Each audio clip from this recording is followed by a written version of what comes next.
Hello नमस्कार, मैं doctor Rajneesh Kumar आप सभी का एक बार फिर से हार्दिक स्वागत करता हूं। आज के वीडियो लेक्चर में हम बात करेंगे आचार्य रामचंद्र शुक्ल की दृष्टि में छायावाद के समानांतर कवियों के ऊपर। इस वीडियो लेक्चर से आप सभी को कई तरीके के प्रश्न के उत्तर मिल सकते हैं।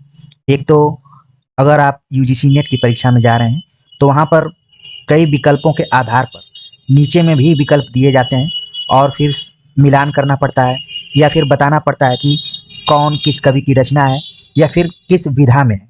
क्योंकि जब आप कविता पढ़ते हैं तो वहाँ पर भी महाकाव्य, खंड काव्य, प्रबंध काव्य, मुक्तक काव्य इस टाइप से क्वेश्चन पूछे जाते हैं।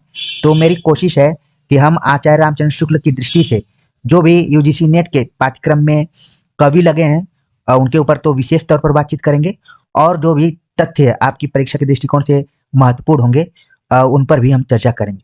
तो जब आप हिंदी साहित्य का इतिहास पढ़ेंगे तो आखिर के पेजों में इन सारी विषयों के बारे में दिया गया है।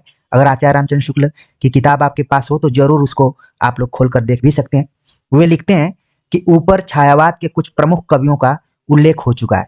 यानी कि जब पुस्तक आप पढ़ेंगे तो छायावाद के समानांतर कवियों की चर्चा वो छायावादी कवियों की बात करते हैं।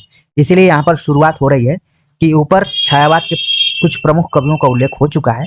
इनके साथ ही इस वर्ग के अन्य उल्लेखनीय कवि हैं जिसमें नाम उन्होंने बताया है सर्वश्री मोहनलाल महतो वियोगी, भगवती चरण वर्मा, नरेंद्र शर्मा और रामेश्वर शुक्ल अंचल। तो आप देख रहे हैं कि छायावाद के समानांतर जो भी कवि हैं उसमें दो कवियों का नाम उपनाम से भी जुड़ा गया है।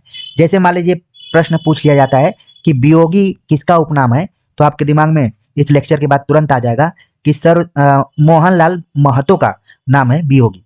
इसी तरीके से आप देख रहे हैं कि रामेश्वर शुक्ल अंचल, यहाँ पर भी अंचल उपनाम है और मूल नाम जो है वो रामेश्वर शुक्ल है। तो इस तरीके से भी कई बार प्रश्न पूछ लिए जाते हैं। तो आप ध्यान में रखिए कि छायावादी जो चार महत्वपूर्ण कवि हैं उनके अतिरिक्त भी उस समय में कविताएं लोग लिख रहे थे तो उनको थोड़ा सा अलग आचार्य रामचंद्र शुक्ल ने करके देखा है जिसमें इन तीन चार नामों को आपको विशेष तौर पर ध्यान में रखना है। भगवती चरण वर्मा, हम दीवानों की क्या हस्ती, आज यहाँ कल वहां चले, इस टाइप से कविता आप लोगों ने सुनी होगी। तो ये वहीं से लिया गया है। ठीक है, ये भगवती चरण वर्मा जो कि छायावाद के समानांतर रहे।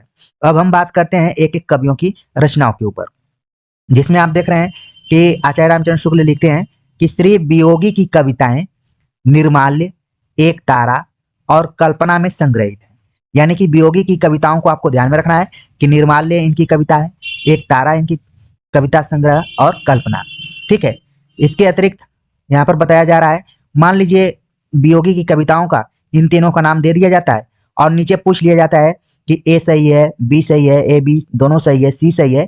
इस टाइप से यूपीएससी लेवल का क्वेश्चन, क्योंकि यूजीसी नेट का पुराना प्रश्न पत्र देखेंगे तो आ जाएगा। तो यहाँ पर वियोगी की कविताओं को आप बिल्कुल अपने दिमाग में रखिए, निर्माल्य, एक तारा और कल्पना। आगे बात करते हैं भगवती चरण वर्मा की। इनके तीन काव्य संग्रहों का की चर्चा रामचंद्र शुक्ल ने किया है। भगवती चरण वर्मा की तीन संग्रह हैं जिसमें नाम दिया गया है मधुकण, प्रेम संगीत और मानव। तो इन तीनों संग्रहों को बिल्कुल ध्यान में रखिए। हो सकता है कि परीक्षा में बदलते हुए पैटर्न में पूछ लिया जाए कि भगवती चरण वर्मा के कुल कितने संग्रह हैं, तो आपके दिमाग में तुरंत आ जाएगा कि तीन संग्रह हैं। कौन कौन है? मधुकण, प्रेम संगीत और मानव। अगले कवि हैं राम कुमार वर्मा।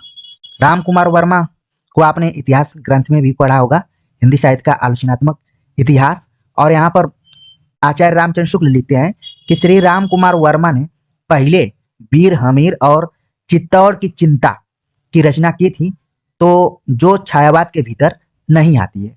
उनके इस प्रकार की कविताएं अंजलि, रूपराशि, चित्ररेखा और चंद्र किरण के नाम से संग्रहित हैं और प्रकाशित हैं।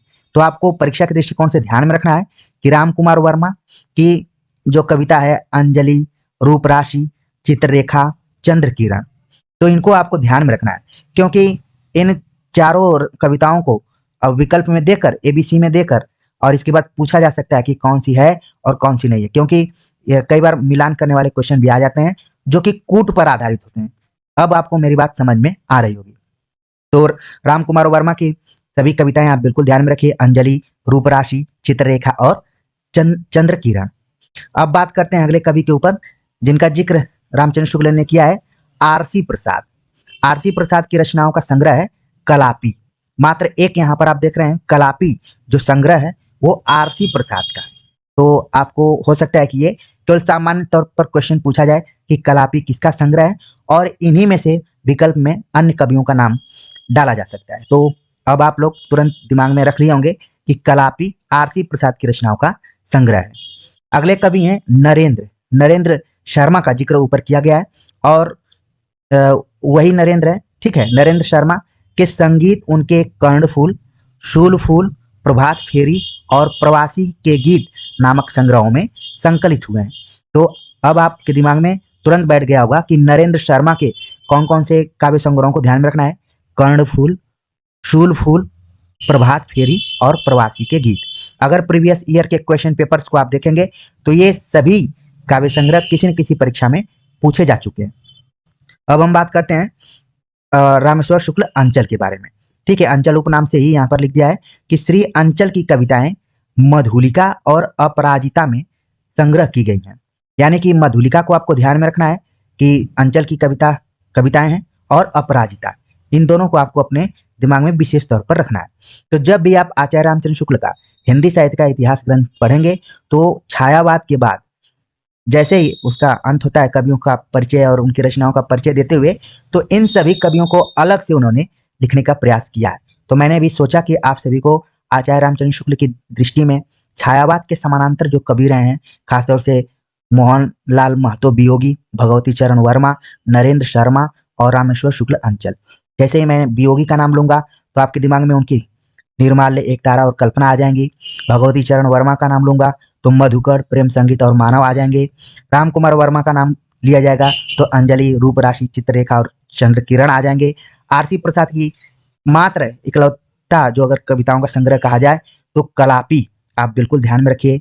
इसी तरीके से नरेंद्र शर्मा का कर्णफूल, शूलफूल, प्रभात फेरी, प्रवासी के गीत काव्य संग्रहों को बिल्कुल ध्यान में रखिए। रामेश्वर शुक्ल अंचल के कविताओं का जो नाम है उसमें मधुलिका और अपराजिता को अपने ध्यान में रखिए। विधागत रूप में भी देखने में लग रहा है कि मधुलिका कहीं कहानी भी हो सकती है या फिर अपराजिता कहीं उपन्यास तो नहीं है, लेकिन अब आप अपने दिमाग में रखेंगे कि ये सब काव्य संग्रह है। तो उम्मीद है कि छायावाद के समानांतर जो भी कवि कविताएं कर रहे थे वो भी आपके दिमाग में बैठ गए होंगे। तो कमेंट्स कर जरूर बताइएगा, क्योंकि मैंने सोचा कि आचार्य रामचंद्र शुक्ल की दृष्टि से आपको इतिहास पढ़ाया जाए, और आवश्यकता अनुसार हम यूजीसी नेट का क्वेश्चन पेपर भी सॉल्व करवा चुके हैं पहले ही। जो कुछ बचा है उस पर भी काम करेंगे। इसके बाद हम प्रैक्टिस सेट को लेकर आप सभी के सामने आते रहेंगे। तो कमेंट्स कर जरूर बताइएगा कि ये पहल आप सभी को कैसी लग रही है। मिलते हैं एक नए टॉपिक के साथ, तब तक के लिए नमस्कार।